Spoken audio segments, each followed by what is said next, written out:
Good morning to all of you. Welcome to Legal Matters by Sai Babu Sunkara. In this video, we are going to discuss the institutions of pharmacy colleges. So, right to establish the pharmacy colleges is a fundamental right under Article 19(1)(g) of the Constitution of India.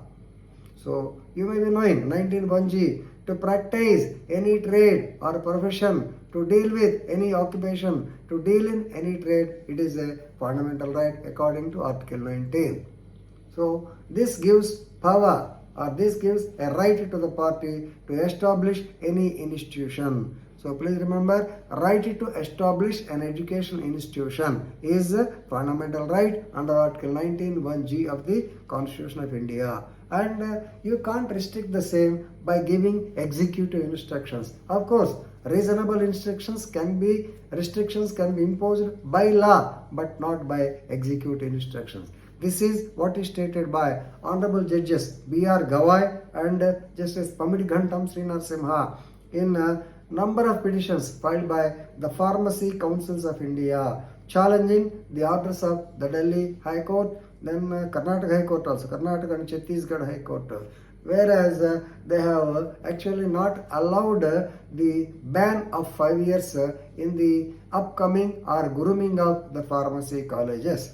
You can read the case as Pharmacy Council of India, PCI, Pharmacy Council of India. This is the apex body for regulating the pharmacy colleges versus Rajeev College of Pharmacy and others in Civil Appeal number 6881 by 2022.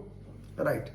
Actually, you all know that D pharmacy, B pharmacy, actually I am dealing with the D pharmacy, diploma in pharmacy, these type of colleges, not the regular B pharmacy, M pharmacy colleges.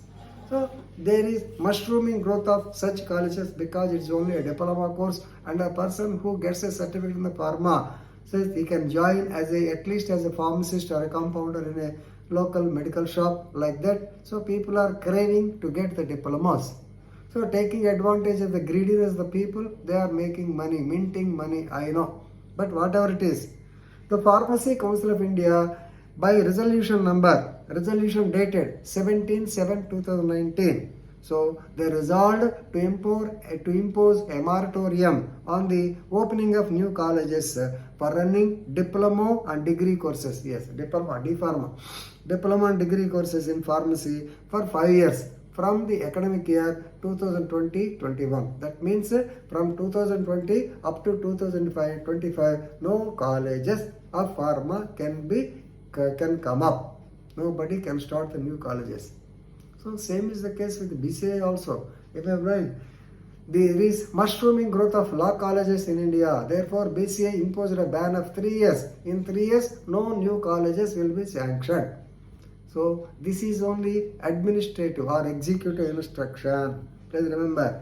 So when the matter was challenged in Delhi High Court, Karnataka and Chhattisgarh, they said no, Article 19(1)(g), they can go for the so-called establishing of the institutions. So against the orders of the Delhi High Court and other high courts, the Pharmacy Council of India, they have appealed before the Honorable Supreme Court of India.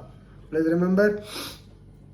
Right. Here, another point has also come. No doubt, the pharmacy, it is the resolution dated 17/7/19 says that no pharma colleges for the future 5 years from 2020-21 academic year. But in the year on 9/9/2019, after 2 months, the Pharmacy Council of India gave a relaxation. So relaxation for the government institutions. So government can start the new colleges. No doubt, happy. And at the same time, institutions in Northeast Frontier Agency like Assam, Mizoram, so many people, Nagaland, yes, they can come up because they will need some development, there is some education. This is a relaxation. So therefore, now these people have gone to the Delhi High Court. Delhi High Court said, no, the people can start or establish the institutions. Right. Now, when the matter came before the Supreme Court, Honorable Supreme Court stated that, please remember, the right to establish an educational institution is a right under Article 19(1)(g) of the Constitution of India. If at all any reasonable restrictions on a such right can be imposed, yes, can be imposed by only law, not by executive instructions. These instructions given by the Pharmacy Council of India, they are only executive instructions. So please remember, no doubt, suppose if any new college application comes, they can straight away refuse the application. So wait for couple of years or wait for they should have done that. But instead of that, they cannot give a blanket executive order.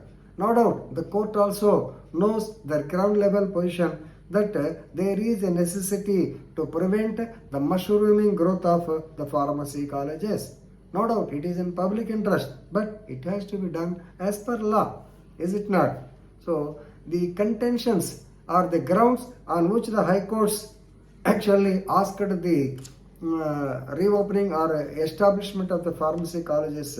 Actually, they have been dealt with in the following grounds, because if it is by point wise, you will be able to appreciate. Number one, right to establish the so-called education institution under 1991G.